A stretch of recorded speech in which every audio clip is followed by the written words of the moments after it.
તો સાબરકાંઠામાં મોડી રાતથી ધીમી ધારે વરસાદ। હિંમતનગર, તલોદ, પ્રાંતિજ, વિજયનગર સહિત ગ્રામ્ય પંથકમાં વરસાદ વરસ્યો। બાલેટા, વાકડા, પીપલોટી, કોટિયાવાડા, પાલ સહિતના ગ્રામ્ય વિસ્તારોમાં વરસાદ વરસ્યો। ડાંગર, સોયાબીન, મગફળીના તૈયાર પાકને નુકસાની જવાની ભીતિ સેવાઈ રહી છે।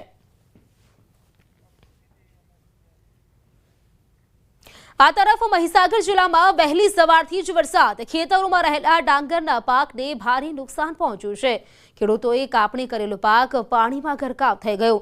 જિલ્લામાં ડાંગરના પાકને મોટું નુકસાન થયું છે। કમોસમી વરસાદથી ખેતરો પણ જળમગ્ન થઈ ગયા છે।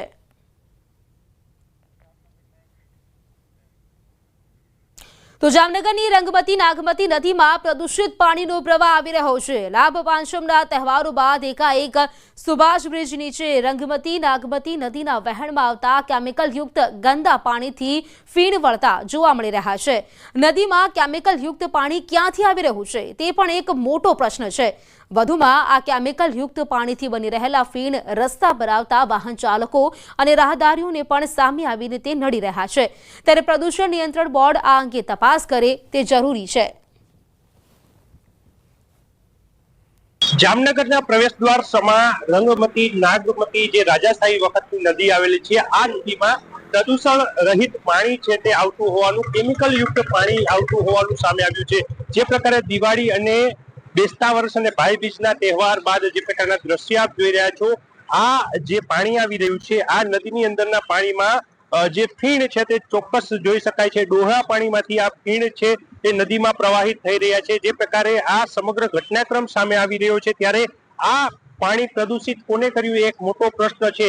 એક તરફ વાતાવરણમાં પલટો છે ત્યારે જ જે પાણીમાં જે પ્રકારે કેમિકલ યુક્ત કચરો છોડાયો છે જેને લઈને આ જે પ્રવાહી છે એ પ્રવાહી ગંદુ થઈ રહ્યું છે, પાણી ગંદુ થઈ રહ્યું છે અને ફીણ વળેલા જોઈ શકાય છે। ત્યારે પ્રદૂષણ નિયંત્રણ બોર્ડ શું કરે છે તે પણ એક મોટો પ્રશ્ન છે। અને જામનગરની આ રાજાશાહી વખતની રંગમતી નાગમતી નદીમાં ફીણ યુક્ત જે કેમિકલ યુક્ત પાણી છોડાઈ રહ્યું છે જે જામનગર વાસીઓના સ્વાસ્થ્યમાં પણ ખતરારૂપ કહી શકાય। ત્યારે તંત્ર છે તે ક્યારે જાગશે, કારણ કે જે નદી છે આ નદીમાં ગંદુ પાણી પ્રવાહિત થઈ રહ્યું છે। કિંજલ કાસરિયા, ન્યૂઝ 18 ગુજરાતી, જામનગર। તો છોટાઉદેપુર જિલ્લામાં ધીમી ધારે વરસાદ વરસ્યો। સાંજથી સવાર સુધી ઊંચા પાન, ડુંગરવાંટ, ઝુંઝ વિસ્તારમાં ધીમી ધારે વરસાદ વરસ્યો। જિલ્લામાં કમોસમી વરસાદથી ખેતીને નુકસાન પહોંચ્યું। હાલ વાવણી કરેલ મકાઈ, તુવેર સહિતના પાકોને નુકસાન પહોંચ્યું છે। તો ઊભા ડાંગર પર વરસાદનું પાણી પડતા ડાંગરમાં વ્યાપકપણે નુકસાન થયું છે। માર્કેટમાં પૂરતા ભાવ ન મળવાને લઈને પણ ખેડૂતો ચિંતિત બન્યા છે।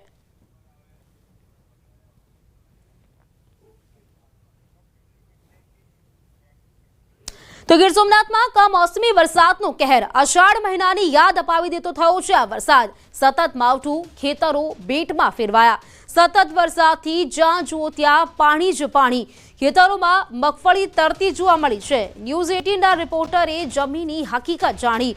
ખેતરો બેટમાં ફેરવાઈ ગયા છે અને ખેડૂતોની હાલત દયનીય બની છે। મહામૂલો પાક, પશુઓનો ઘાસચારો પણ નષ્ટ થઈ ગયો। ખેડૂતોના ખેતરો દરિયાઈ ખાડી બની ગયા છે। ન્યૂઝ 18ના રિપોર્ટરનું ગ્રાઉન્ડ ઝીરો રિપોર્ટિંગ જુઓ।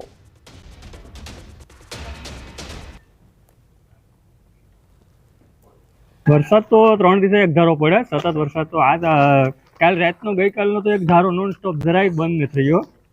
અને નુકસાનમાં તમે ગણો તો તમે પાથરા જોઈ શકો। એમાં જો અંદરનો ઓહળો બધી વહી ગયો, પછી ટાણે મજૂર નતા મળતા બહુ। અને આ અમારે મોંઘા ભાવનું બિયારણ અટાણે પછી આને દેવા જાઉં તો ભાવ નહીં આવે કંઈ। પછી આ અટાણે અમારો જો માલનો સારો વહી ગયો, નકર અમારે પશુપાલન માટે અમારો આધાર હતો, હવે સારો બધી વહી ગયો। હવે ઓણ તો અમારે આ સરકાર કંઈક સહાય કરે તો સારું। તો તમે જોઈ શકો છો પાથરા અમારા પલળી ગયા અને અમુક ખેડૂતો કાઢી ગયા, બરોબર, તો એના ઢગલા પલળી ગયા।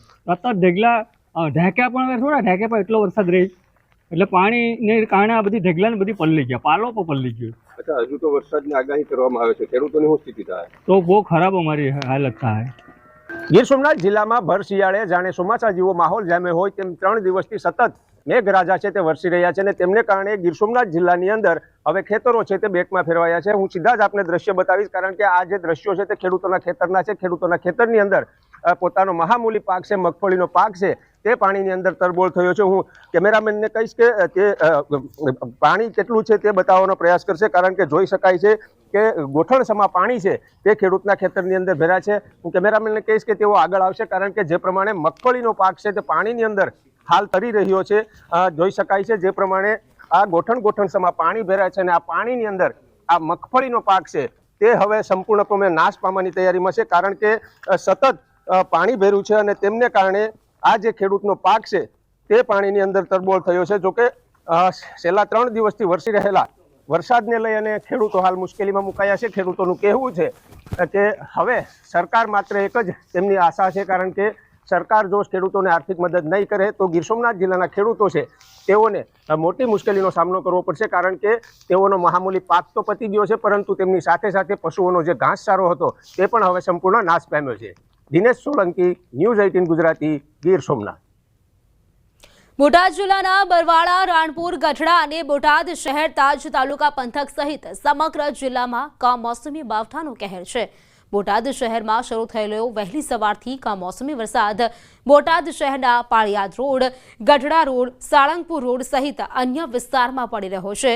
તો કમોસમી વરસાદ પડતા ખેડૂતોની ચિંતા પણ વધી છે, કારણ કે ચોમાસાની સિઝન દરમિયાન પાક ઉત્પાદન માટે જરૂરી વરસાદ પડતા ખેડૂતોમાં આનંદ હતો, પણ કમોસમી વરસાદ પડતા ખેડૂતો હાલ પાક નુકસાનીની ચિંતાથી પરેશાન થયા છે. તો વહેલી સવારથી જ કમોસમી વરસાદ વરસી રહ્યો છે. બોટાદનો પાળિયાદ રોડ છે, ગઢડા રોડ છે, સાળંગપુર રોડ સહિતના અનેક વિસ્તારો છે જ્યાં કમોસમી વરસાદ પડસી રહ્યો છે, ને જેના કારણે ક્યાંક ખેડૂતોમાં પણ ચિંતા